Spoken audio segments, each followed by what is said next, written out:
Mulanya lelaki tu macam terkejut bila Su tegur dia dulu. Yelah, lelaki Asia kan, mungkin tak biasa dengan perempuan barat macam Su ni. Mereka pun bersembang lah kejap dalam lift tu. Tak banyak apa yang mereka sembangkan sebab lift turun sekejap je sampai bawah. Su sempat tanyalah juga. Mereka berkenalan. Nama lelaki tu Leon Lai. Malam ni buat overtime ke? Leon cuma tersenyum je. Lepas tu Leon cakap lepas ni setiap malam dia nak buat kerja lebih masa sebab Su ada. Lift dah sampai tingkat G. Su nak keluar tapi Leon kata dia tertinggal sesuatu dekat pejabat dia. Jadi dia nak naik atas mula. Terlupa nak bawa beg katanya. Lepas Leon naik, hati Su dah berbunga-bunga dan dapat rasakan yang hubungan mereka ni akan jadi lebih erat lagi lepas ni. Nak keluar ke pintu utama bangunan ni kena lalu meja penyambut tetamu. Meja tu kalau waktu malam akan jadi tempat pengawal keselamatan. Dekat meja tu adalah beberapa PC dan telefon. Su perasan masa keluar tu selalunya dia akan senyum pada pengawal tu, tapi pagi tu pengawal tu hanya pandang je Su tanpa balas senyuman dia. Pengawal tu pandang Su sampai dia keluar bangunan. Dah kenapa orang tua ni? Malam esoknya Su jadi lagi semangat nak pergi kerja. Leon kerja dekat bahagian logistik dekat tingkat 3. Sebelum masuk bangunan, Su pandang tingkat 3 dari luar bangunan. Ada satu sudut di tingkat 3 tu dah bercahaya. Su yakin malam ni mesti Leon Lai ada.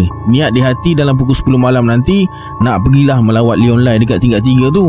Tapi malam tu Su terlampau sibuk. Bertalu-talu aduan pelanggan yang dia terima sampai terlupa rancangan dia nak melawat Leon Lai dekat tingkat 3 tu. Tepat pukul 6 pagi, Su ambil beg dan menuju ke lift. Dia tengok lampu lift atas tu ada naik nombor 3.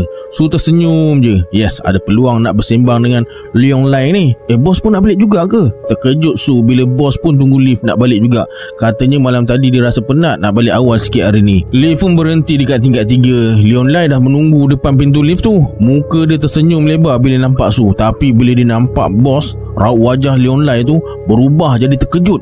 Senyuman terus hilang. Leon terus terpaku depan pintu lift. Tak nak masuk walaupun Su dah ajak dia masuk. Leon, masuklah, ni bos I lah.